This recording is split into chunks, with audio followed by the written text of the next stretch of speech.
Hello friend, this is Alpana Singh and welcome to learn with Alpana. तो चलिए friend, देखिए आज हम आप सभी लोगों के लिए फिर से अपने टॉपर्स बैच के अंतर्गत home science MA first semester जो हमारा पार्ट है ह्यूमन डेवलपमेंट यानी कि मानव विकास, इसके पेपर 1 को लेकर के आए हैं, जिसका नाम है अनुसंधान पद्धति और सांख्यिकी। ओके, जिसे इंग्लिश में बोला जाता है research methods and statics. Okay, तो देखिए इसके बारे में हम लोगों ने कल यानी कि पहला चैप्टर अपना कंप्लीट किया था, ज्ञान प्राप्त करने की विधियां, आई थिंक। ठीक है, ये हमारा पहला चैप्टर था, मेथड्स ऑफ एक्वायरिंग नॉलेज। ठीक है, कि हम अपना ज्ञान कैसे प्राप्त करते हैं। इसमें हम लोगों ने inductive method and deductive method, दो मोस्ट इंपॉर्टेंट पॉइंट्स पढ़े हुए थे। ठीक है, तो जो लोग अभी तक चैनल को सब्सक्राइब नहीं किए हैं, लाइक नहीं किए हैं, वो लोग कर लीजिए। चैनल है आपका लर्न विथ अल्पना। एंड जो लोग कल की क्लासेस नहीं किए हैं, वो लोग अभी तुरंत जाकर के पहली क्लास करें, क्योंकि देखिए जब आप लोग चैप्टर वाइज क्लास को कंप्लीट करेंगे तो आपकी जो तैयारी होगी वो बहुत ही बेहतरीन होगी। और जैसा कि हमारे इस बैच का नाम है टॉपर्स, ठीक है, तो आप लोग भी इतना मेहनत करिए कि आप सभी लोग टॉपर्स बन पाएं। ओके, तो देखिए हमारा जो बैच है, हमने सबसे पहले इसका नाम कुछ अलग सोचा था रखने के लिए। ठीक है, बट मुझे लगा कि इस हिसाब से नाम होना चाहिए कि जो बच्चों पे भी प्रभाव पड़े। ठीक है, क्योंकि देखिए इस बार जो हमारा यानी कि गोल्ड मेडलिस्ट थी, आई थिंक, मुझे नाम तो याद नहीं आ रहा है, बट वो अपने सोनभद्र की हैं। ठीक है, जिनका गोल्ड मेडलिस्ट यानी कि फर्स्ट रैंक आया है पीजी में, चारों सेमेस्टर को मिला करके जो नंबर आया है।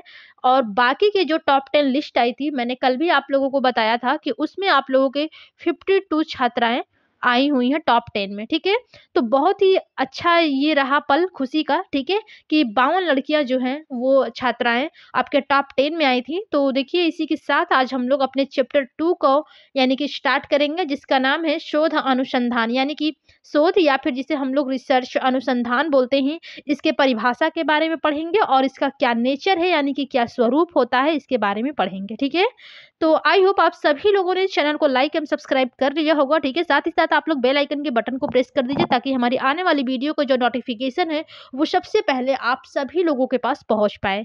ओके, और एक चीज़ और मैं बोलना चाहूँगी यहाँ पर कि जो लोग टेलीग्राम चैनल से नहीं जुड़े हैं वो लोग जुड़ जाइए, क्योंकि आप लोगों को जैसे कि नोट्स नहीं बना पा रहे हैं या फिर समस्या आ रही है। ठीक है, यहाँ पर आप लोग एक बार क्लास देखते हैं, समझ लेते हैं, और जिन लोगों को नोट्स चाहिए तो मैं टेलीग्राम चैनल पर शेयर कर दूंगी, वहाँ से आप लोग नोट्स लेकर के या तो निकलवा लीजिए या फिर कॉपी में नोट कर लीजिए। क्योंकि यदि आप लोगों को टॉप करना है तो पढ़ाई करना पड़ेगा। ठीक है, यदि हाँ बस ये है कि चलो 50% आ जाए, 55% आ जाए, हम लोग कोई भी फॉर्म भरने के लिए अप्लाई कर पाए, तो बस आप लोगों को कुछ नहीं करना है भाई। फिर इसके बाद तो श्योर सीरीज उठाओ, पढ़ो, पेपर दो, काम खत्म। यदि आप लोगों को टॉप करना है, टॉपर लिस्ट में आना है, तो फिर आप लोगों को प्रॉपर मेहनत करना पड़ेगा। ठीक है, तो चलिए आज के सेशन को हम लोग स्टार्ट करते हैं। और सबसे पहले देखेंगे हमारा शोध या फिर अनुसंधान का क्या अर्थ होता है, यानी कि मीनिंग ऑफ रिसर्च। ठीक है, मैं रिसर्च यानी कि अनुसंधान का क्या अर्थ होता है। तो सबसे पहले देखिए जो आपका रिसर्च है, ठीक है, शब्द, वो अंग्रेजी भाषा के रिसर्च, ठीक है, शब्द का हिंदी रूपांतरण यानी कि ट्रांसलेशन क्या होता है, शोध होता है, अनुसंधान, गवेषण, अन्वेषण, खोज आदि शब्द है। यानी कि आप रिसर्च को हिंदी में क्या क्या बोल सकती हैं, इसको आप शोध बोल सकती हैं, ये आपका शोध रहेगा। ठीक है, शोध बोल सकती हैं, अनुसंधान बोल सकती हैं, गवेषण बोल सकती हैं, यानी कि अन्वेषण बोल सकती हैं, खोज बोल सकती हैं। इसी प्रकार से बहुत चीजें आप बोल सकती हैं रिसर्च को। इंग्लिश में इसकी मीनिंग केवल एक होती है, रिसर्च, बट हिंदी में इसको शोध, अनुसंधान, गवेषण, अन्वेषण, खोज, कई प्रकार के इसके नाम है हिंदी में। तो आप लोग थोड़ा सा इंग्लिश पर फोकस करिएगा कि इंग्लिश देखिए एक ही होता है, बस उसके जो हिंदी होते हैं वो कई होते हैं। ठीक है, लेकिन यहाँ पर देखिए कि जो शोध शब्द है उसका अधिक सही माना जाता है। यानी कि रिसर्च का मेन मतलब क्या होता है, शोध होता है। और इसको कहने को आप अनुसंधान कह सकते हैं, गवेषण कह सकते हैं, अन्वेषण कह सकते हैं, खोज कह सकते हैं, कुछ भी कहिए, बट रिसर्च का जो मेन मीनिंग होता है वो हमारा शोध होता है। ठीक है, तो चलिए आगे हम लोग देखते हैं क्या है रिसर्च का सही अर्थ। ठीक है, तो देखिए जो रिसर्च है फ्रेंड्स, यानी कि रिसर्च शब्द वो सही अर्थ में फ्रांसीसी भाषा के रिसर्च शब्द से बना है। ठीक है, किस भाषा से बना है, फ्रांसीसी भाषा से बना है। इसका अर्थ है देखना यानी कि टू लुक, ठीक है, खोज करना यानी कि टू इन्वेस्टिगेट, और आगे है सब दिशाओं में जाना यानी कि टू गो अराउंड। ठीक है, आदि ये सभी है। आगे है कि इस दृष्टिकोण से शोध का अर्थ हुआ नए ज्ञान की खोज करना, यानी कि आपके जो शोध यानी कि रिसर्च का जो अर्थ होता है उसका मेन अर्थ यही होता है नए ज्ञान की खोज करना। क्या होता है? नए ज्ञान की खोज करना। यदि आप लोगों को कुछ भी नहीं याद है और आप लोगों से very short answer type question में पूछता है कि शोध का क्या अर्थ है, तो आप लोग एक लाइन में मेन आंसर दे सकते हैं कि शोध का मेन अर्थ यही है नए ज्ञान की खोज करना। ठीक है, यानी कि आप इस तरीके से लिख सकते हैं कि शोध का अर्थ होता है नए ज्ञान की खोज करना। यहाँ पर आप लोगों को 2 नंबर 100% श्योर मिल जाएगा। ठीक है, क्योंकि आप लोग एकदम करेक्ट आंसर दे रही हैं इसलिए। आगे है कि इस अर्थ में शोध शब्द का उपयोग सबसे पहले ऐतिहासिक अनुसंधान यानी कि हिस्टोरिकल इन्वेस्टिगेशन में किया गया था। यानी कि जो आपका रिसर्च वर्ड है ये सबसे पहले कहाँ पर उपयोग किया गया था, तो ये आपके ऐतिहासिक अनुसंधान के प्रसंग में किया गया था। यानी कि अतीत, ठीक है, पास्ट की ऐतिहासिक घटनाओं की खोज करने की जिज्ञासा, क्यूरियोसिटी ने शोध कार्य यानी कि रिसर्च वर्क को जन्म दिया और इसी आधार पर यानी कि आगे चलकर वैज्ञानिक शोध यानी कि साइंटिफिक रिसर्च का उदय हुआ। ऐतिहासिक शोध केवल अतीत यानी कि पास्ट तक सीमित रहा, ठीक है, लेकिन वैज्ञानिक शोध समय यानी कि काल की सीमाओं से पूरी तरह मुक्त हो गया। ठीक है, और भूत यानी कि जो हमारा पास्ट है, वर्तमान है जो हमारा प्रेजेंट है, ठीक है, और भविष्य जो हमारा फ्यूचर है, ये तीनों कालों से इसका संबंध हो चला है। और तब वैज्ञानिक शोध यानी कि साइंटिफिक रिसर्च की परिभाषा की आवश्यकता को अनुभव किया गया था। ठीक है, यानी कि सबसे पहले आप लोग एक लाइन में आंसर समझिए कि रिसर्च का क्या अर्थ होता है, नए ज्ञान की खोज करना। फॉर एग्जाम्पल यदि आप लोगों को कुछ भी नहीं आ रहा है, ठीक है, तो आप सोचते हैं जैसे कि मान लीजिए आप लोगों को एग्जाम देने जाना है, ठीक है, अब आप लोगों को सिलेबस मिल गया है, ठीक, सिलेबस मिल गया है बट आप लोगों को ना बुक है आप सबके पास, ना ही श्योर सीरीज है। तो आप सोचेंगे कि हम सिलेबस को कैसे कवर करें, ठीक है, कैसे पढ़ाई करें, सिलेबस अपना कंप्लीट करें ताकि हमारा जो एग्जाम है वो अच्छे से हो पाए और हम अच्छा नंबर ला पाएं। तो आप यहाँ पर क्या करेंगे? खोज करेंगे। ठीक है, आप रिसर्च कर रहे हैं कि जो हमारा सिलेबस में टॉपिक दिया गया है ये किस बुक में है, या फिर बुक कहाँ मिलेगा, कितने की मिलेगी, कितने लोगों के पास तो कितनी समस्याएं होती है, बुक नहीं ले पाते हैं, यूट्यूब पे खोजते हैं ना, तो इसी को बोलते हैं रिसर्च। आप अपने सिलेबस के अकॉर्डिंग रिसर्च कर रही हैं, आप अपने टॉपिक की कि हमारा ये टॉपिक कहाँ मिल पाए जिससे कि हम पढ़ पाए। तो ये भी एक तरीके का क्या है? खोज यानी कि अनुसंधान है, शोध है, आप रिसर्च कर रही हैं अपने टॉपिक के प्रति। ठीक है, आई होप आप सबको समझ में आया होगा। क्लास यानी कि आज का जो सेशन है अच्छा लगे तो आप लोग एक बार कमेंट बॉक्स में कमेंट जरूर करिएगा। जहां पर जो चीजें ना समझ में आए वो जरूर करिएगा कमेंट, ठीक है। और देखिए 2 लोगों के कमेंट कल के आए हुए थे कल की क्लास में कि मैम पेपर कब होगा, तो देखिए होली के पहले आप लोगों के पेपर होने से रहा, ठीक है, यानी कि नहीं होगा। इसके बाद आप लोग मान के चलिए कि 20 मार्च से आप लोगों का जो एग्जाम होगा वो होना यानी कि तय रहेगा। ठीक है, तो शो आप लोग अच्छे से तैयारी करिए ताकि होली तक आप लोग अच्छे से तैयारी कर लीजिए। उसके बाद आप लोग एग्जाम में बैठिए तो कोई आप लोगों को डर, ठीक है, अंदर से ना रहे कि नहीं मैंने पढ़ा नहीं है या फिर मेरा पेपर अच्छा नहीं जा रहा है। तो आप लोग पहले से ही तैयारी करिए। ठीक है, यहाँ पर आप लोगों को रिसर्च का अर्थ जो है वो पता चल गया। ठीक है, अब आगे हम लोग पढ़ेंगे शोध अथवा अनुसंधान की परिभाषा यानी कि डिफिनेशन ऑफ रिसर्च। ठीक है, अब हम लोग डिफिनेशन के बारे में पढ़ेंगे। इसमें हमने आप लोगों के लिए 3 डिफिनेशन लिया हुआ है। ठीक है, थर्ड यानी कि 3 डिफिनेशन लिया हुआ है। और इसमें से देखिए आप लोगों को करना क्या है कि 3 डिफिनेशन हम आप लोगों को बताएंगे और 2 आप लोगों को मोस्ट इंपॉर्टेंट रूप से तैयार करना है। ठीक है, क्योंकि देखिए यदि आप लोगों के शॉर्ट आंसर टाइप क्वेश्चन में केवल आ जाता है कि रिसर्च का आप यानी कि रिसर्च को परिभाषित कीजिए या फिर रिसर्च का परिभाषा दीजिए, तो आप लोग 2 यदि आप लोग यहाँ पर डिफिनेशन देते हैं तो वो इनफ होता है, क्योंकि आप लोगों का जो very short answer type question होता है वो 2 ही नंबर के होते हैं। ठीक है, तो यहाँ पर यदि आप लोग 2 डिफिनेशन देते हैं तो फुल मार्क्स आप लोगों को मिल जाएंगे। ठीक है, तो सबसे पहले देखिए यहाँ पर एक ड्रेवर व्यक्ति है। ठीक है, इनके अनुसार कहा गया है कि जो शोध का तात्पर्य है वो किसी क्षेत्र में विज्ञान या पुष्टिकरण के लिए किया गया व्यवस्थित अनुसंधान है। यानी कि जो ड्रेवर साहब है इनका कहना है कि जो शोध होता है उसका तात्पर्य किसी क्षेत्र में विज्ञान या फिर पुष्टिकरण के लिए किया गया व्यवस्थित अनुसंधान है। ठीक है, और ये बहुत ही छोटा है, इसको आप लोग रट करके भी तैयार कर सकती हैं यानी कि याद कर सकती हैं। दूसरा पॉइंट आपका आता है डेफिनेशन थियोडार्सन एवं थियोडॉर्सन के अनुसार। इन्होंने कहा है कि किसी समस्या के व्यवस्थित अध्ययन करने या समस्या से संबंधित ज्ञान को बढ़ाने के निष्पक्ष प्रयास को शोध कहा जाता है। किसको शोध कहा जाता है? किसी समस्या के व्यवस्थित अध्ययन करने या फिर किसी समस्या से संबंधित ज्ञान को बढ़ाने के निष्पक्ष प्रयास को शोध कहा जाता है। ठीक है, तो ये आपका रहा थियोडॉर्सन एवं थियोडॉर्सन के अनुसार। और लास्ट हम आप लोगों को थर्ड डिफिनेशन बताएंगे करलिंगर के द्वारा।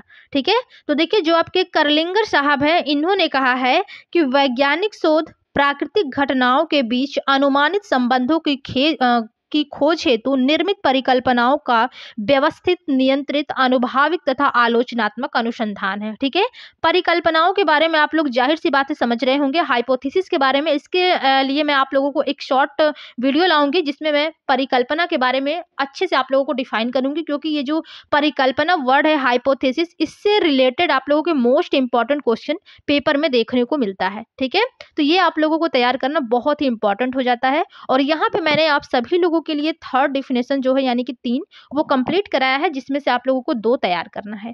ओके, अब यहाँ पर हमारा जो यानी कि शोध का अर्थ होता है, ठीक है, मीनिंग एंड डिफिनेशन, ये दोनों ही हम लोगों ने कंप्लीट कर लिया है।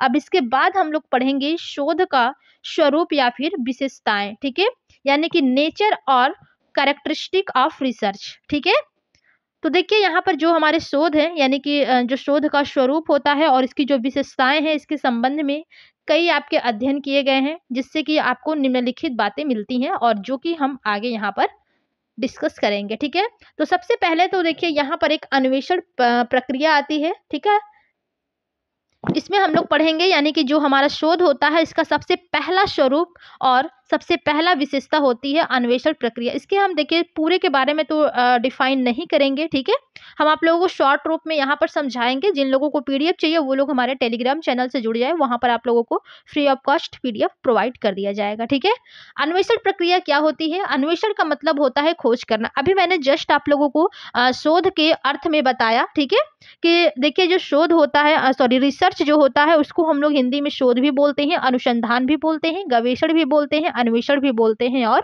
खोज भी बोलते हैं। तो खोज यानी कि यहाँ पर देखिए जो अन्वेषण प्रक्रिया है, ठीक है, 1 मिनट, ठीक है, अन्वेषण प्रक्रिया है, ठीक है, यानी कि एन इन्वेस्टिगेशन प्रोसेस। ठीक है, देखिए जो शोध की एक मुख्य विशेषता होती है वो आपकी अन्वेषण प्रक्रिया होती है। ठीक है, और ये आपकी एक अनुसंधान की एक पद्धति है। ठीक है, और ये विशेषता सभी विषयों के शोध में पाई जाती है, यानी कि कोई भी आपका सब्जेक्ट होता है, ठीक है, यदि आप उसमें रिसर्च करते हैं, खोज करते हैं, तो सबसे पहले आपको अन्वेषण की प्रक्रिया देखने को मिलती है। ठीक है, और ये देखिए एक ऐसी प्रक्रिया है जिसके द्वारा अन्वेषण या अनुसंधान किया जाता है। ठीक है, और इस अन्वेषण या अनुसंधान के 2 उद्देश्य होते हैं। ठीक है, पहला देखिए आपका उद्देश्य ये होता है कि इसके द्वारा जो भी आपके नए ज्ञान है उसको खोज की जाती है, यानी कि अन्वेषण प्रक्रिया से सबसे पहला उद्देश्य होता है नए ज्ञान की खोज करना। ठीक है, और दूसरा उद्देश्य आपका होता है कि इसके द्वारा जो भी आपके पुराने ज्ञान की सार्थकता है, ठीक है,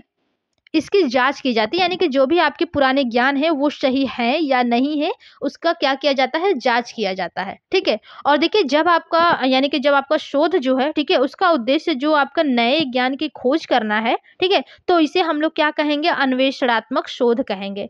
ठीक है, और जब शोध का उद्देश्य पुराने ज्ञान की जांच करना होता है तो हम इसे सत्यापन करते हैं, यानी कि हम एक बार उसको जांच करके उसके बाद हम उसको क्या कहते हैं? सत्यापन करते हैं, यानी कि वेरिफिकेशन रिसर्च। ठीक है, या फिर पुष्टिकरण शोध कहते हैं उसको। ठीक है, तो चलिए आई होप अन्वेषण प्रक्रिया में इतना आप लोगों को समझ में आ गया हो। बाकी इसके टॉपिक जो है वो काफी लंबा है, तो इतना मैं नहीं देखूंगी। ठीक है, जहां तक समझ में आ जाए वहीं तक, क्योंकि इतना आप लोग पेपर में लिख भी नहीं पाएंगे। बट मैं आप लोगों को पीडीएफ दे दूंगी, यदि आप लोगों को लिखना होगा तो, यानी कि नोट करना होगा तो आप लोग पीडीएफ से नोट्स बना लीजिएगा। ठीक है, दूसरा आपका पॉइंट आता है रिसर्च के विशेषताओं एवं स्वरूप में सुव्यवस्थित अध्ययन, यानी कि सिस्टमैटिक स्टडी। ठीक है, इसमें देखिए क्या होता है कि जो शोध होता है वो आपका एक व्यवस्थित एवं क्रमबद्ध अध्ययन है। क्या है? शोध जो है वो एक आपका व्यवस्थित एवं क्रमबद्ध अध्ययन है। यह एक ऐसी कार्यप्रणाली है जिसके द्वारा क्रमबद्ध तरीकों से अनुसंधान किया जाता है, यानी कि व्यवस्थित ढंग से नए ज्ञान की खोज तथा पुराने ज्ञान की जांच का प्रयास किया जाता है। इतना आप लोगों के लिए इनफ है, ठीक है? इतना आप लोग ध्यान दीजिएगा, बाकी आप लोगों को थ्योरी देखने की ज़रूरत नहीं है, ठीक है? यानी कि सुव्यवस्थित अध्ययन क्या होता है कि जो शोध होता है वो आपका एक व्यवस्थित एवं क्रमबद्ध अध्ययन है, ठीक है?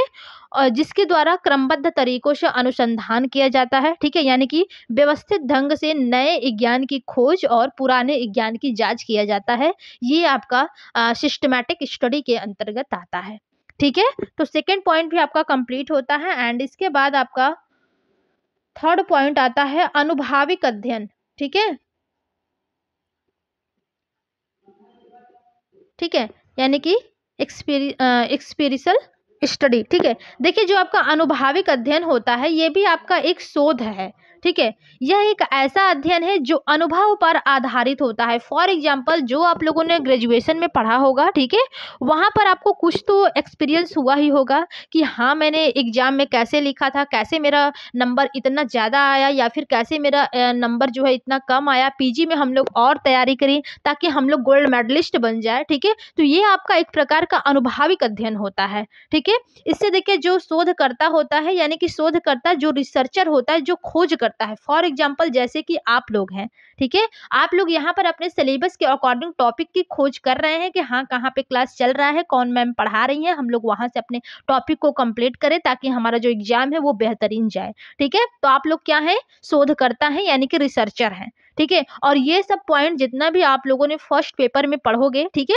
ये सभी आप लोगों को फोर्थ सेमेस्टर में एक पेपर है आप लोगों का थर्ड, साइंटिफिक राइटिंग, जिसे हम लोग वैज्ञानिक लेख कहते हैं, ठीक है? उसमें आप लोगों को बहुत ही अच्छी तरीके से ये सब मिलेगा। और आगे यदि आप लोग नेट जेआरएफ की तैयारी करते हैं तो वहां पर भी एक आप लोगों का यूनिट होता है रिसर्च एप्टीट्यूड, ठीक है? और रिसर्च एप्टीट्यूड में ये सभी आप लोगों को पॉइंट्स देखने को मिलेंगे, यही सब आप लोगों को आगे चल के पढ़ना है। तो सो फ्रेंड्स, आप सभी लोग अच्छे से तैयारी करिए ताकि आगे चल करके आपको कोई दिक्कत ना हो, और आप लोग चाहें तो ये सब नोट्स भी कर सकते हैं, यानी कि नोट्स बना सकते हैं, ठीक है? ये क्या था, यह अध्ययन शोधकर्ता व्यवस्थित ढंग से निरीक्षण यानी कि ऑब्जर्वेशन या प्रयोगों एक्सपेरिमेंट्स के आधार पर करता है। जैसे देखिए, न्यूटन के सामने समस्या ये थी, यानी कि ये था कि पेड़ के फल वृक्ष पर ही क्यों गिरते हैं। यानी कि जो न्यूटन साहब थे हमारे, उन्होंने उनकी एक समस्या थी, वो सोचते थे कि यदि पेड़ का फल है तो वो पृथ्वी पर ही क्यों गिरता है, ठीक है? उसने इस समस्या के समाधान के लिए व्यवस्थित ढंग से प्रयोगात्मक अध्ययन किया और गुरुत्वाकर्षण के नियम को निकाला, ठीक है? और देखिए आगे है कि अतः हम कहेंगे कि न्यूटन का वह अध्ययन अनुभाविक था। अतः यह कहना सही होगा कि प्रत्येक शोध शब्दों में शोध की इस विशेषता पर यानी कि अत्यधिक बल दिया गया है।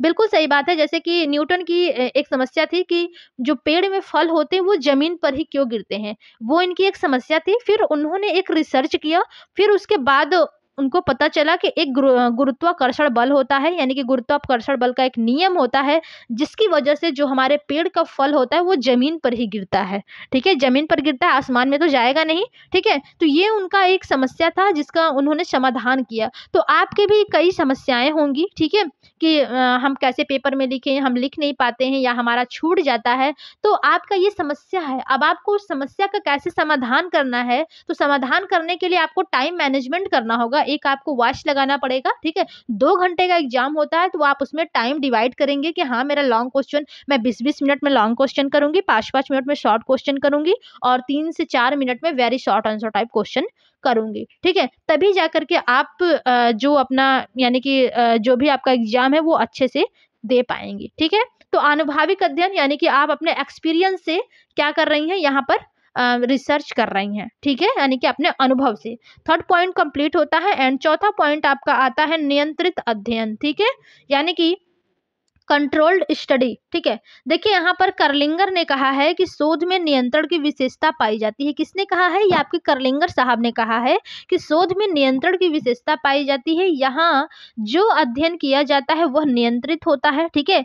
यानी कि इसका अर्थ यह है कि जिस चर यानी कि जिस वेरिएबल के प्रभाव को देखने के लिए शोध किया जाता है उसको छोड़कर शेष सभी चरों के प्रभाव यानी कि इफेक्ट्स को आश्रित चर, ठीक है, यानी कि डिपेंडेंट वेरिएबल पर पढ़ने से रोक दिया जाता है। लेकिन ये विशेषता सभी शोधों में नहीं पाई जाती है। जैसे कि नियंत्रित अध्ययन में आप लोगों ने क्या समझा कि हमारे जो कर्लिंगर साहब हैं उन्होंने कहा कि जो शोध में नियंत्रण होती है उसकी तो मोस्ट इम्पॉर्टेंट रूप से विशेषता पाई जाती है, ठीक है। यहाँ जो भी अध्ययन किया जाता है वो क्या होता है, नियंत्रित होते हैं, यानी कि कंट्रोल में अपने होती है। ठीक है, यानी कि जिस चर के प्रभाव को देखने के लिए शोध किया जाता है, ठीक है, उसको छोड़ करके जो भी आपके सभी बाकी के चर होते हैं, ठीक है, उसको आश्रित चर पर पढ़ने से रोक दिया जाता है। लेकिन ये विशेषता जो होती है वो सभी शोधों में पाई नहीं जाती है। यहाँ पर एग्जाम्पल दिया है, इसको समझ लीजिए तो थोड़ा सा आसानी हो जाएगी आप लोगों के लिए। ठीक है, देखिए यहाँ पर एग्जाम्पल में दिया गया है कि घटनोत्तर शोध यानी कि एक्स पोस्ट फैक्टो रिसर्च, सर्वेक्षण शोध, ठीक है, यानी कि सर्वे रिसर्च, क्रियात्मक शोध, एक्शन रिसर्च, ठीक है, आदि में कठोर वैज्ञानिक नियंत्रण यानी कि स्ट्रिक्ट साइंटिफिक कंट्रोल का प्रायः अभाव पाया जाता है। यानी कि इन सभी में किसका अभाव पाया जाता है, नियंत्रण का अभाव पाया जाता है। ठीक है, और आपका अगला पॉइंट है, यहाँ पे 15 कैसे आ गया भाई, ये तो आलोचनात्मक या तर्कपूर्ण अध्ययन। ठीक है, ये आपका 5वां पॉइंट है, ये वहां यहाँ पर देखिए 1 नहीं रहेगा। ठीक है, ये आपका क्या है, 5वां पॉइंट है, आलोचनात्मक या तर्कपूर्ण अध्ययन यानी कि क्रिटिकल स्टडी। यहाँ पर देखिए इसमें क्या होता है कि जो शोध होता है उसमें जो आपका प्रत्येक, ठीक है, यानी कि जो सभी आपके प्रत्येक अध्ययन होते हैं वो आलोचनात्मक दृष्टिकोण में किया जाता है। ठीक है, और इसकी विशेषता अन्वेषणात्मक अनुसंधान तथा पुष्टिकरण अनुसंधान दोनों में ही पाई जाती है। लेकिन देखिए जो पुष्टिकरण अनुसंधान होता है या फिर शोध में इस विशेषता की प्रधानता होती है। ठीक है, एक शोधकर्ता दूसरे शोधकर्ता द्वारा प्राप्त परिणामों या ज्ञान का मूल्यांकन आलोचनात्मक दृष्टि से करता है और अपने द्वारा प्राप्त परिणाम या ज्ञान के आधार पर उस परिणाम या ज्ञान का समर्थन करता है या फिर खंडन करता है। ठीक है, और जो उसका नया ज्ञान रहता है उसको प्रस्तुत करता है। ठीक है, और किसी भी देखिए यानी कि किसी भी विज्ञान के जीवित रहने के लिए उसके क्षेत्र के अंतर्गत आलोचनात्मक अध्ययनों को होते रहना अति आवश्यक होता है। ठीक है, इसलिए देखिए करलिंगर साहब ने यहाँ पर भी शोध या अनुसंधान की विशेषता पर बल दिया था कि जो हमारा यानी कि रिसर्च होता है वो आलोचनात्मक या फिर तर्कपूर्ण अध्ययन उस पे होना चाहिए।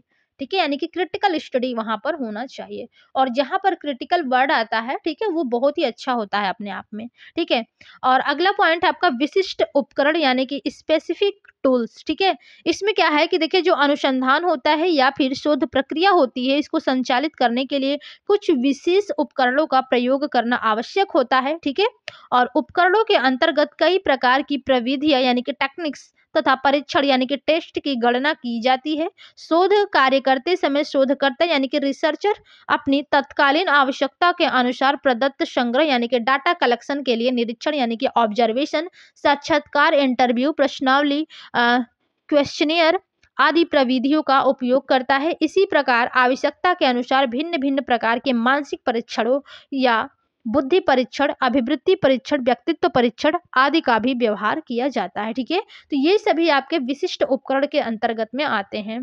ठीक है, यानी कि आप कौन से टेक्निक्स अपना रहे हैं, कौन सी विधियां अपना रहे हैं, ठीक है, परीक्षण आप टेस्ट ले रहे हैं बच्चों का।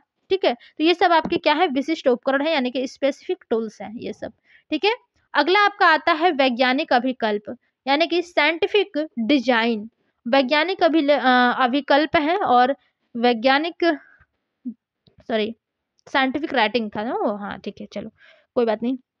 ये सब आपको 4th सेमेस्टर में एक बार फिर से देखने को मिलेगा, बट वहां पर आपका ऑब्जेक्टिव टाइप क्वेश्चन पेपर होता है। अभी डिसाइड नहीं हुआ है कि इस बार आप लोगों के 2nd और 4th पेपर में ऑब्जेक्टिव टाइप क्वेश्चन आएंगे या फिर सब्जेक्टिव टाइप क्वेश्चन आएंगे। ठीक है, अब यहाँ पर देखिए वैज्ञानिक अभिकल्प में क्या है कि जो शोध में अनुकूल अभिकल्पों का उपयोग किया जाता है। ठीक है, इसका अर्थ ये होता है कि जो शोधकर्ता होता है यानी कि जो रिसर्चर होता है, फॉर एग्जाम्पल आप सब या फिर अनुसंधानकर्ता, ठीक है, अपने शोध के उद्देश्य के अनुकूल एक योजना या फिर स्कीम बनाता है और इसी योजना में अनुसंधान कैसे किया जाएगा, प्रदत्त संग्रह के लिए किन किन उपकरणों यानी कि टूल्स तथा परीक्षणों का उपयोग किया जाएगा, ठीक है, और प्रदत्त निरूपण कैसे किया जाएगा इत्यादि का विवेचन किया जाता है। ये सब आपके वैज्ञानिक अभिकल्प के अंतर्गत आते हैं।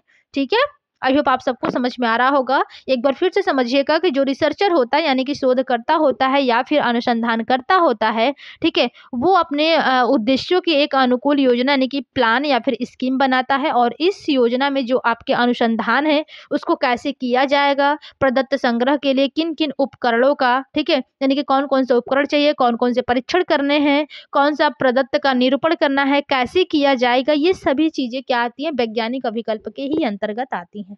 ठीक है, इतना काफी है, नीचे का छोड़ दीजिए इसको। ठीक है, मैंने तो सारे ही ले लिया है।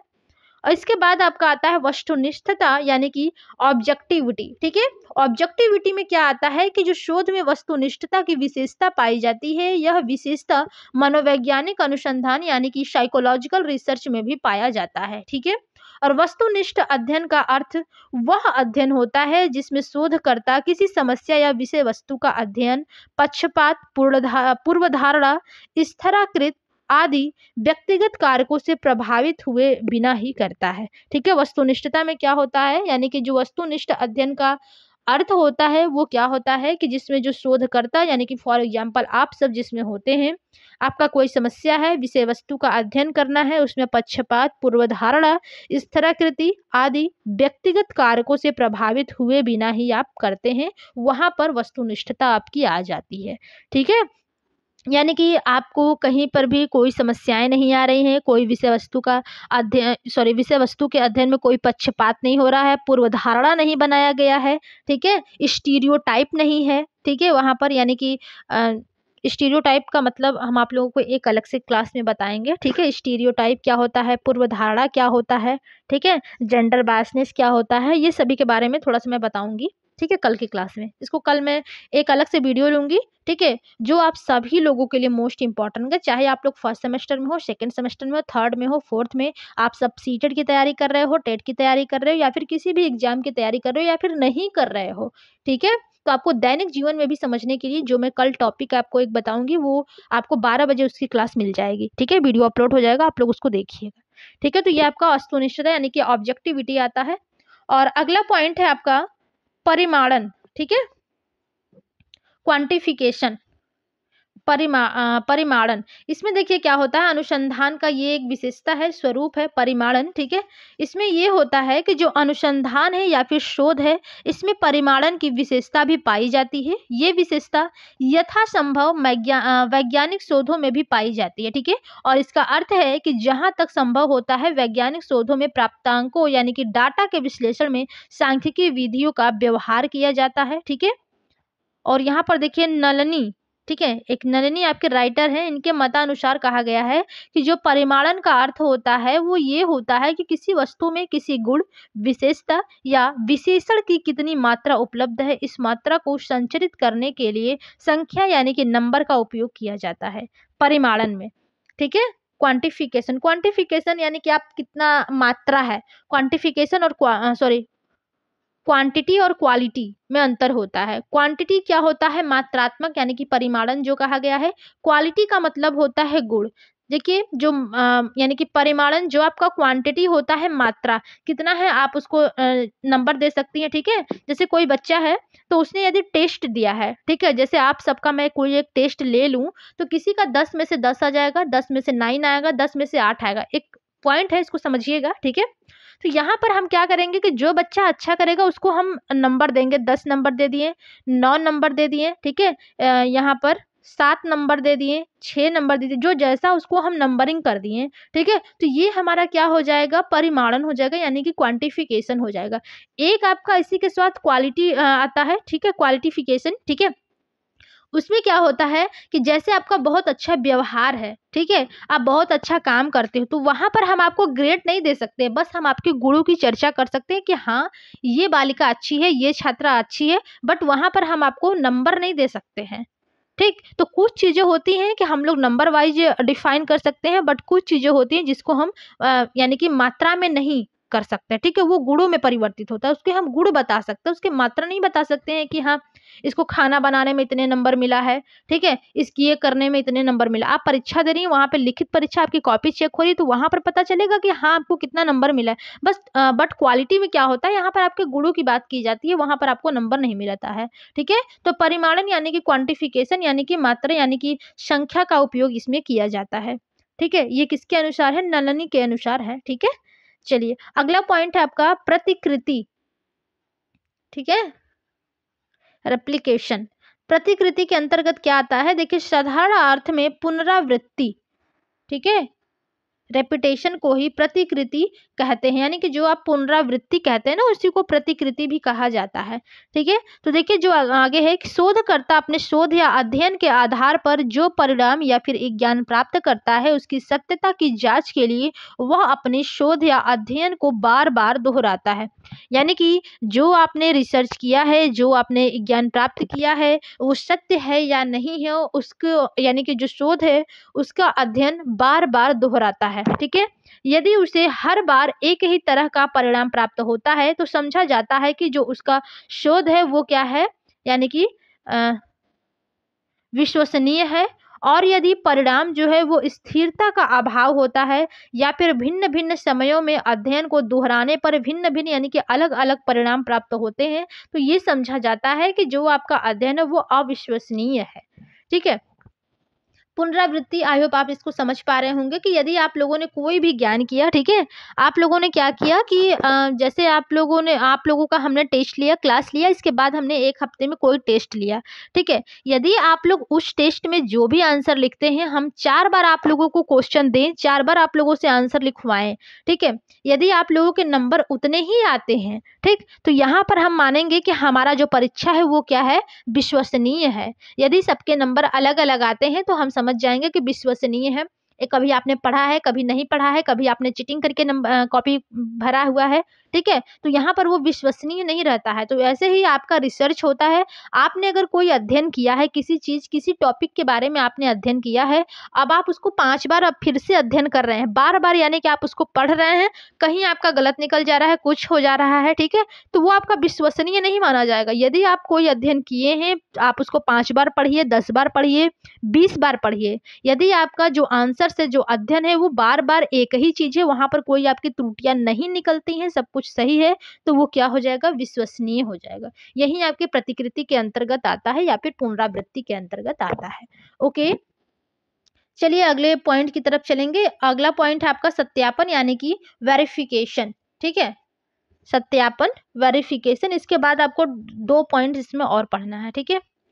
सत्यापन में यानी कि वेरिफिकेशन, देखिए जो सत्यापन होता है वो किसी भी अनुसंधान या शोध के लिए एक आवश्यक गुण है, ठीक है, और सभी विषयों के अनुसंधान में यह गुण पाया जाता है। यानी कि देखिए आप कोई भी अनुसंधान यानी कि रिसर्च करते हैं तो लास्ट में आप एक बार चेक जरूर उसको करते हैं, सही है या गलत। वही चीज क्या कहलाता है, यानी कि चेक करने की जो अवस्था होती है, सही है या गलत, वही आपका वेरिफिकेशन कहलाता है, सत्यापन कहलाता है, ठीक है। इसका अर्थ ये होता है कि एक अनुसंधान करता है यानी कि जो इन्वेस्टिगेटर होता है, ठीक है, जो परिणाम प्राप्त होता है उसकी जांच दूसरा अनुसंधान करता अपने अध्ययन के आधार पर करता है। एक बार आप लोगों ने रिसर्च किया, ठीक है, उसका वेरिफिकेशन किया कि हाँ मैंने ये रिसर्च किया है, हमने ये चीज लिखा है, इसका अध्ययन किया है, ये सही है। उसके बाद वो चीज आप मेरे तक लाते हैं कि हाँ मैम एक बार आप भी चेक कर लीजिए कि हमारा ये पॉइंट्स जो है वो सही है कि नहीं, ठीक है। हम भी सही करते हैं, देखते हैं एक बार, अगर वो सही है तो ठीक है, उसका हम सत्यापन कर देंगे कि हाँ चलो ठीक है, यहीं आप तुम लोग अपना रिसर्च जमा कर देना, ये कर देना, वो कर देना, ठीक है। तो यहाँ पर आपका क्या हो जाएगा, वेरिफिकेशन हो जाएगा, ठीक है। अपने से ज्यादा जो नॉलेजेबल वाले लोग हैं, ठीक है, उनसे हम लोग क्या करते हैं, एक बार वेरिफिकेशन करवाते हैं किसी भी चीज में, ठीक है, पूछते हैं हाँ ये सही है नहीं या गलत है, जो भी है वॉटेवर कुछ भी है, ठीक है। तो यहाँ पर हम लोग क्या करते हैं, पूछते हैं, तो यही हमारा वेरिफिकेशन होता है यानी कि सत्यापन होता है। इसके बाद आपका 12वां पॉइंट आता है व्यवहारिकता, ठीक है। देखिए व्यवहारिकता के अंतर्गत क्या आता है कि ये जो शोध होता है या फिर अनुसंधान होता है, इसमें व्यवहारिकता का गुण होना बहुत ही जरूरी होता है, ठीक है।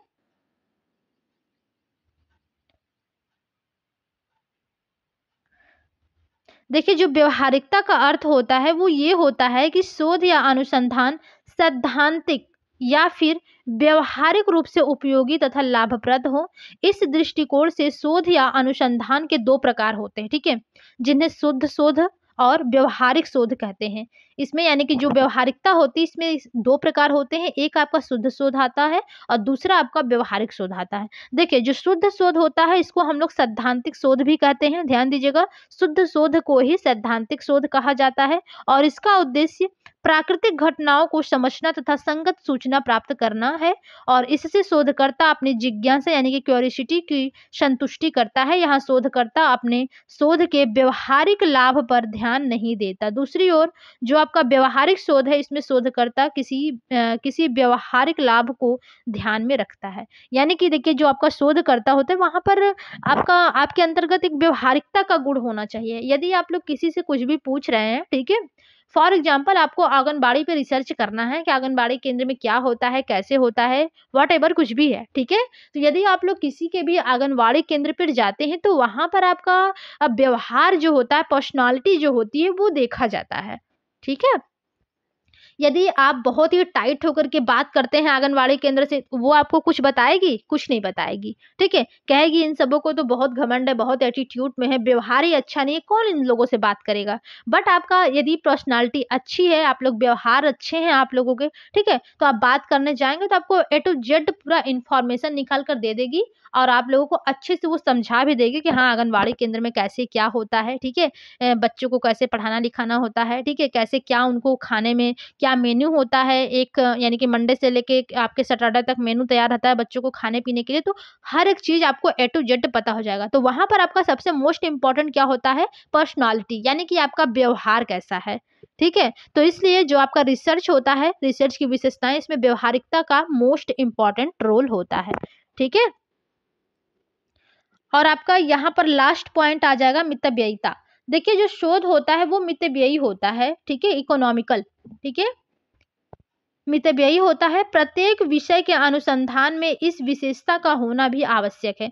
देखिए, मितव्ययी होने का अर्थ ये होता है कि किसी प्राकृतिक घटना की व्याख्या यथासंभव सरल तरीके से की जाए। यदि आप मितव्ययी हैं, ठीक है, कोई भी प्राकृतिक घटना है तो आप उसको सरल तरीके से बताइए। ऐसा ना बताइए कि सामने वालों को समझ में ही ना आए, ठीक है, उसको इजीली आराम से धीरे धीरे बताइए ताकि जो भी आपके सामने वाला है, हो सकता है कि आपके सामने वाला बहुत ही आईक्यू लेवल वाला हो या फिर कोई एकदम जड़ बुद्धि हो जिसका आईक्यू लेवल 25 से भी कम होता है, उसको कुछ भी समझ में ना आए, ठीक है। तो आपको मितव्ययी तरीके से अपने सामने वालों को बात इतने सरल तरीके से बताना है कि वो समझ जाए, ठीक है। देखिए, जिस शोध में अपेक्षाकृत कम समय लगता है, कम श्रम करना पड़ता है, ठीक है, उसे मितव्ययी शोध कहा जाता है। यानी कि आपको यानी कि जो शोध आप करते हैं जिसमें कम समय लगता है, कम आपका मेहनत लगता है, उसे मितव्ययी शोध कहते हैं, ठीक है।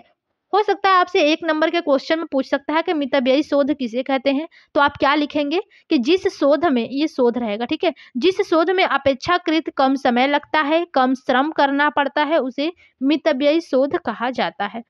देखिए आगे जेली और आपके जिगलर, इन्होंने भी कहा है कि किसी भी वैज्ञानिक सिद्धांत या अध्ययन में मितव्ययिता का होना आवश्यक है, ठीक है। मोस्ट इंपॉर्टेंट आपके मितव्ययिता और व्यवहारिकता, ये दोनों ही आपके रिसर्च में मोस्ट इंपॉर्टेंट रूप से होना चाहिए, यानी कि आपके अंतर्गत, यानी कि जो भी रिसर्च करता है उसके अंतर्गत मितव्ययिता और व्यवहारिकता दोनों ही होना चाहिए, ठीक है। तो चलिए, यहाँ पर हम लोगों ने रिसर्च की क्या पढ़ा, अभी विशेषता और स्वरूप पढ़ा, ठीक है। अब हम लोग आगे पढ़ेंगे, अभी आज के क्लास में पढ़ेंगे और देखिए चैप्टर आपका जो सेकंड वाला है थोड़ा सा लॉन्ग है, ठीक है। तो अभी हम लोग एक पॉइंट और पढ़ेंगे, सामाजिक शोध के साथ समस्याएं एवं कठिनाइयां, यानी कि जो सामाजिक शोध के साथ क्या क्या समस्याएं आती हैं, कौन कौन सी कठिनाइयां होती हैं, ठीक है। तो सबसे पहले हमारा पहला पॉइंट होता है नियंत्रण की कठिनाई, ठीक है, डिफिकल्टी ऑफ कंट्रोल, यानी कि जो नियंत्रण की कठिनाई होती है वो सबसे पहला पॉइंट होता है हमारे सामाजिक शोध के साथ समस्याएं और कठिनाई में, ठीक है। इसमें देखिए क्या होता है कि जो नियंत्रण की कठिनाई होती है, इसमें देखिए जो व्यवहार परक शोध होता है यानी कि बिहेवियरल रिसर्च होता है एवं अन्य शोधों के साथ एक कठिनाई यह है कि यहाँ पर अध्ययन पूरी तरह नियंत्रित नहीं हो पाती है। जैसे कि मनोवैज्ञानिक शोध का संबंध जातीय प्राणी यानी कि लिविंग ऑर्गेनिज्म, ठीक है, ऑर्गेनाइज्म से होता है जिस पर पूर्ण नियंत्रण संभव नहीं होता। जब मनोवैज्ञानिक अध्ययन मनुष्य पर किया जाता है तो नियंत्रण की समस्या और भी गंभीर बन जाती है। ठीक है, यानी कि देखिए यहाँ पर जो बात कही गई है कि जो आपकी व्यवहार परक शोध होता है और जो आपका अन्य शोध होता है, ठीक है, उसके साथ कठिनाई तो होती ही है कि जो अध्ययन है वो पूरी तरह से आपका नियंत्रित नहीं हो पाती है। फॉर एग्जाम्पल, मनोवैज्ञानिक शोध का संबंध जातीय प्राणी से होता है जिस पर पूर्ण नियंत्रण संभव नहीं हो पाता है।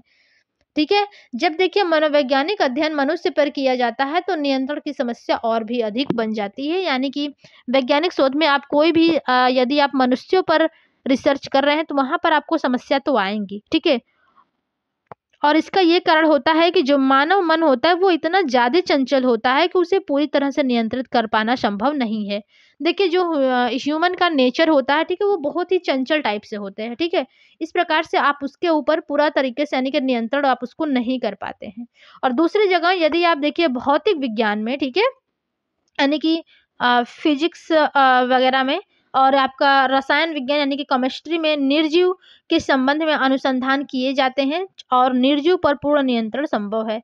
फॉर एग्जाम्पल, यदि आप किसी टेबल पर या किसी चेयर का रिसर्च कर रहे हैं, हाँ ये कैसे बना है, कितना लकड़ी है, क्या है, कैसे है, वॉट एवर कुछ भी है, ठीक है, आप वहाँ पर जो रिसर्च है वो पूरी तरीके से कर सकते हैं। यदि आपको एक बच्चा दे दिया जाए, बालक या एक बालिका दे दी जाए, आपको उस पे रिसर्च करना है कि हाँ इसके ये क्या खाती है, क्या पहनती है, क्या करती है, क्या पढ़ती है, उसका यदि एक लड़की का अध्ययन करने के लिए आप लोगों को दे दिया जाए, वहाँ पर बहुत ही डिफ़िकल्ट हो जाएगा आप लोगों के लिए। क्योंकि जो बच्चे का मन है उससे आप पूछेंगे कि बेटा आपको क्या खाने में पसंद है? 1 मिनट में वो कुछ और बताएगा, 1 मिनट पे वो कुछ और बताएगा। तो यहाँ पर आप उसके ऊपर नियंत्रण नहीं कर सकते हैं कि हाँ तुम ये बोले हो यही बोलना, ठीक है? हो सकता है आज आपने रिसर्च करने के लिए आप आज यानी कि बच्चे के पास यदि आज आप रिसर्च करने के लिए गई हैं, तो हो सकता है कि बच्चा बोल दे कि मुझे मैगी पसंद है, कल को बोल दे कि चाउमीन पसंद है, परसों बोल दे कि मुझे पिज़्ज़ा पसंद है, अगले दिन बोल दे कि मुझे बर्गर पसंद है। तो आप उस पे नियंत्रण नहीं कर सकते हैं कि हाँ बेटा तुम्हें यही पसंद है तो तुम यही चीज़ खाओ। ठीक है? उसका मन इतना ज़्यादा चंचल होता है, तो यही बात यहाँ पर कही गई है कि यदि आपको मनुष्यों पर नियंत्रण करना है तो वो आप नहीं कर सकते हैं। ठीक है? क्योंकि मनुष्य का जो मन होता है वो बहुत ही चंचल होता है। तो ये आपका आ जाएगा नियंत्रण की समस्या, ठीक है? यानी कि आपके सामाजिक शोध में कौन-कौन सी समस्याएँ आती हैं, तो सबसे पहला आपका नियंत्रण में कठिनाई होती है, यानी कि नियंत्रण की कठिनाई होती है। दूसरा आपका होता है परिवर्तनशीलता की कठिनाई, ठीक है? यानी कि डिफ़िकल्टी ऑफ चेंजेबिलिटी, ठीक है? इसमें क्या होता है कि देखिए जो सामाजिक शोध के साथ एक समस्या या कठिनाई यह है कि इसकी विषय वस्तु या अध्ययन विषय परिवर्तनशील होता है। ठीक है, देखिए जीवित प्राणी और विशेष रूप से मनुष्य निरंतर परिवर्तन की स्थिति में होता है। बिल्कुल सही बात है। देखिए आप कोई भी रिसर्च कर रहे हैं, शोध कर रहे हैं, वहां पर परिवर्तनशीलता बनी रहती है। यानी कि कोई भी विषय वस्तु है, ठीक है, अध्ययन विषय है, वो हमेशा क्या होता है परिवर्तित होता रहता है। जीवित प्राणी है, ठीक है, उसके अंदर भी मनुष्य जो है वो निरंतर परिवर्तन की स्थिति में रहता है। जैसे कि आप देखेंगे 4 साल पहले आप किसी व्यक्ति से मिलिए, ठीक है, उसका बिहेवियर कुछ अलग होगा, तो उससे 5 साल बाद मिलिए, देखिए उसका बिहेवियर कितना चेंज हो जाता है। तो यहाँ पर परिवर्तनशीलता की कठिनाई जो होती है वो हमारे रिसर्च में बनी होती है, ठीक है। उसके व्यवहार या क्रियाएं यानी कि स्थिर नहीं होते हैं, इस कारण पूरी नियंत्रण संभव नहीं हो पाती है। दूसरी ओर देखिए जो प्राकृतिक विज्ञान होते हैं इनके अध्ययन में इतनी परिवर्तनशीलता नहीं होती है बल्कि पर्याप्त स्थिरता होती है। इसी कारण प्राकृतिक शोधों की तरह अन्य विषयों के शोध अथवा व्यवहार परक शोध यथार्थ नहीं हो पाते हैं। ठीक है, चेंज हो जाता है तो उतना व्यवहार परक से आप रिसर्च नहीं कर पाते हैं। ठीक है, तीसरा पॉइंट है आपका वस्तुनिष्ठता की कमी, कमी या फिर कठिनाई आप इसको बोल सकते हैं, वस्तुनिष्ठता की कठिनाई। ठीक है, इसमें क्या होता है, देखिए जो सामाजिक शोध में वस्तुनिष्ठता की विशेषता होती है वो सीमित मात्रा में पाई जाती है। बिल्कुल सही बात है, अभी मैंने आगे भी इसकी विशेषता में पढ़ाया था आप लोगों को कि जो वस्तुनिष्ठता होती है वो आपके जो सोशल रिसर्च होते हैं उसमें जो आपको ऑब्जेक्टिविटी होती है उसकी जो विशेषता होती है वो थोड़ा सा कम मात्रा में पाई जाती है। ठीक है, वस्तुनिष्ठता के सीमित होने के कारण है कि समाज विज्ञान का शोध विषय वास्तव में अप्रत्यक्ष एवं अमूर्त होता है। यहाँ ऐसी चीजों का अध्ययन किया जाता है जिनका निरीक्षण प्रत्यक्ष तथा अमूर्त रूप से संभव नहीं है। बिल्कुल सही बात है। देखिए आपकी समाज विज्ञान का जो शोध विषय है वो आपका क्या होता है, अप्रत्यक्ष और अमूर्त होता है। ठीक है, यहाँ पर ऐसी चीजों का अध्ययन किया जाता है जो निरीक्षण यानी कि ऑब्जर्वेशन, डायरेक्ट यानी कि प्रत्यक्ष या फिर मूर्त रूप से संभव नहीं होता है। ठीक है, इसके बाद देखिए आगे इसमें लिखा गया है, बुद्धि, अभिवृत्ति, मानव जाति, पूर्व धारणा, शिक्षण, स्मरण आदि इसके उदाहरण हैं। ठीक है, ख देखिए सेकंड पॉइंट यहाँ पर दिया है, निरीक्षक यानी कि ऑब्जर्व के व्यक्तिगत पक्षपातों तथा व्यक्तिगत प्रभाव के कारण भी किसी भी सामाजिक शोध में कुछ ऐसी प्रविधियां जैसे कि आपका साक्षात्कार, इंटरव्यू हो गया, प्रश्नावली हो गया आदि, तथा कुछ ऐसे परीक्षण टेस्ट होते हैं जैसे कि मनोवृत्ति स्केल हो गया, व्यक्तित्व आविष्कारिका हो गया, ठीक है, प्रक्षेपण परीक्षण हो गया। तो इन सभी का व्यवहार किया जाता है जिसमें वस्तुनिष्ठता की कमी पाई जाती है। ठीक है, अगले पॉइंट की तरफ चलेंगे और देखेंगे कि हमारे सामाजिक शोध में कौन कौन सी समस्याएं, कठिनाइयां हैं। ठीक है, इसके बाद है आपका सत्यापन की कठिनाई। सत्यापन के बारे में अभी मैंने आप लोगों को बताया था, वेरिफिकेशन। ठीक है, सत्यापन क्या होता है, तो यहाँ पर देखिए है कि सामाजिक शोध में पुनरावृत्ति की विशेषता भी पूरी तरह संभव नहीं हो पाती है। ठीक है, भौतिक विज्ञान यानी कि फिजिक्स या फिर केमिस्ट्री में जिन विषयों का अध्ययन किया जाता है वे लगभग समान होते हैं, इसलिए उनका जो अध्ययन है वो दूसरे वैज्ञानिकों द्वारा बार बार समान रूप से किया जाना सरल और आसान होता है। और इसी के विपरीत यदि आप समाज विज्ञान में जिस व्यक्ति या व्यक्तियों का अध्ययन करते हैं वे अपूर्व होते हैं, इसलिए एक व्यक्ति या कुछ व्यक्तियों पर एक समय में एक शोधकर्ता द्वारा अध्ययन करके जो परिणाम प्राप्त किया जाता है उसकी जांच दूसरे शोधकर्ता द्वारा करना बहुत मुश्किल होता है। क्योंकि देखिए जो आपका फिजिक्स या केमिस्ट्री है उसमें निर्जीव चीजों के बारे में बात कही जाती है, रिसर्च किया जाता है, तो आप 10 वैज्ञानिकों को दे देंगे तब भी उसका जो आंसर होगा वो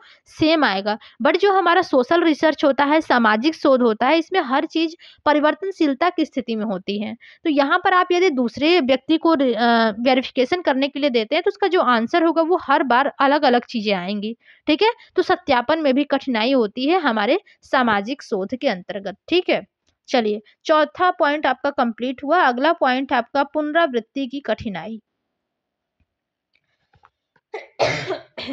सॉरी, अगला पॉइंट क्या है आपका, पुनरावृत्ति की कठिनाई। इसमें क्या होता है कि देखिए जो सामाजिक अनुसंधान में पुनरावृत्ति या फिर प्रतिकृति की कठिनाई होती है। ठीक है, अब यहाँ पर भी देखिए फिजिक्स, रसायन में शोधकर्ता या अनुसंधानकर्ता के लिए यह बहुत आसान है कि अपने शोध अध्ययन को यह यानी कि आवश्यकता अनुसार कई बार कई परिस्थितियों में दोहरा कर प्राप्त परिणाम की सत्यता की जांच कर सकता है, क्योंकि यह अध्ययन विषय प्रत्यक्ष तथा मूर्त होता है, यानी कि सामने से होता है, मूर्त यानी कि हमको दिखाई देता है। ठीक है, उसमें स्थिरता यानी कि स्टेबिलिटी पर्याप्त मात्रा में पाई जाती है। लेकिन जो हमारा सामाजिक अनुसंधान होता है, ध्यान दीजिएगा हमसे क्वेश्चन क्या किया गया है, सामाजिक अनुसंधान।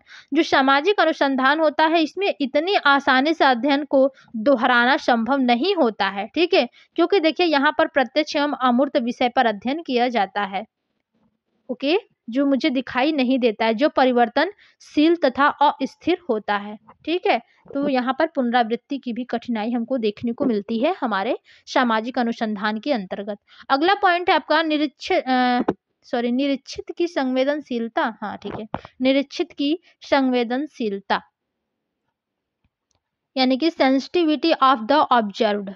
ठीक है, इसमें है निरीक्षित की संवेदनशीलता में कि देखिए जो आपका सामाजिक अनुसंधान होता है या फिर व्यवहार परक जो शोध होता है, ठीक है, इसके यानी कि इसकी एक सीमा या फिर कठिनाई ये है सीमा का मतलब क्या होता है यहाँ पर, दोष। ठीक है, दोष या फिर कठिनाई ये है कि यहाँ अध्ययन या निरीक्षण के समय अध्ययनकर्ता या निरीक्षण यानी कि ऑब्जर्व की उपस्थिति का प्रभाव निरीक्षित अर्थात प्रयोज्य या प्रयोज्यों पर पड़ता है, जिससे उनका व्यवहार वैसा नहीं रह पाता जैसा कि अध्ययनकर्ता या निरीक्षक की अनुपस्थिति में होता है। ठीक है, यानी कि जो भी उनका व्यवहार होता है अध्ययनकर्ता या निरीक्षक की उपस्थिति का प्रभाव, ठीक है, निरीक्षण या फिर प्रयोज्य या प्रयोज्यों पर पड़ता है, जिससे कि उनका व्यवहार जो है वो वैसा नहीं रह पाता है जैसा कि अध्ययनकर्ता या निरीक्षक की अनुपस्थिति में होता है। ठीक है, इसके अतिरिक्त देखिए जो आपका प्रयोज्य होता है या प्रयोज्यों के व्यवहार होते हैं उसका प्रभाव भी निरीक्षक पर पड़ता है, जिससे उसके कार्य की दशा या अभिमुखता जो है वो बदल जाती है।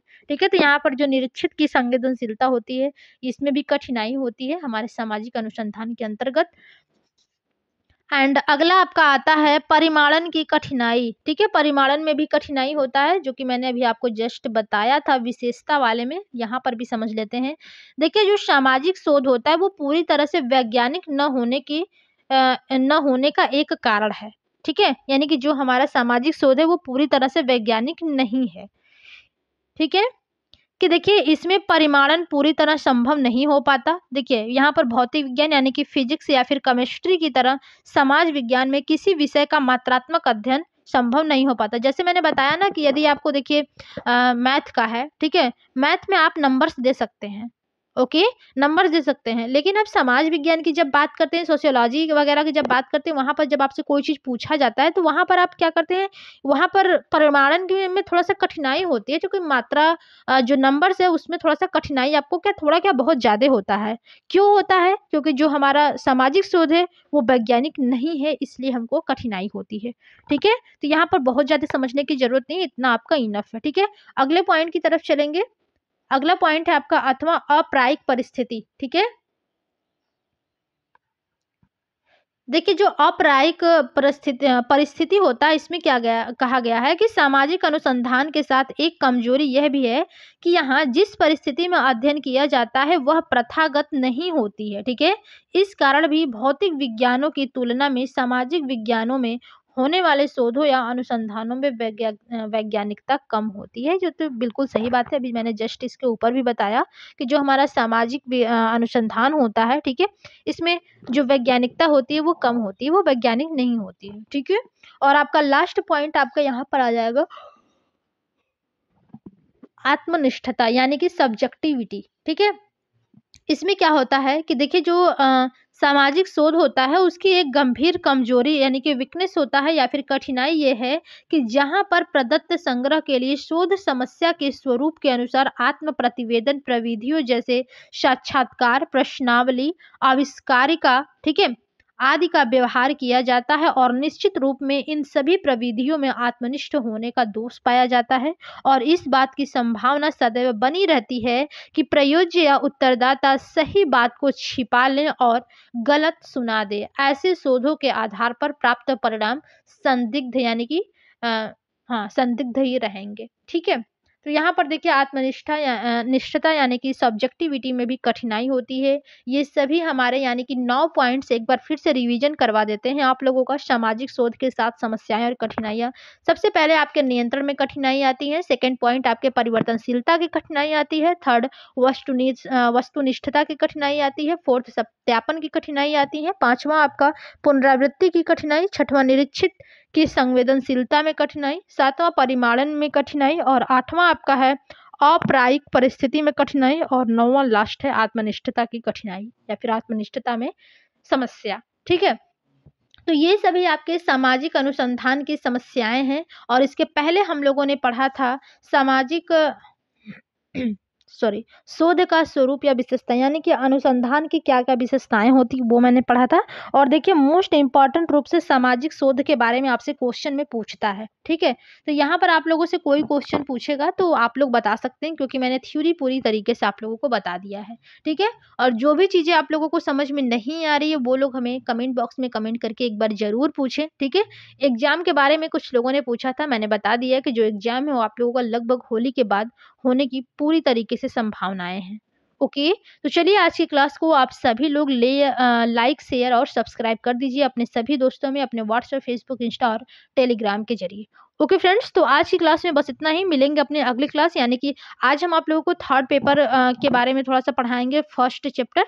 तीसरा पेपर है आप लोगों का मानव उद्विकास का इतिहास एवं सिद्धांत। ठीक है, यानी कि history and theories of human development, इसके बारे में हम आप लोगों को कुछ टाइम बाद एक और क्लास देंगे। ओके, तो चलिए आज की क्लास में बस इतना ही। मिलते हैं अपने अगली क्लास में, तब तक के लिए धन्यवाद, बाय बाय।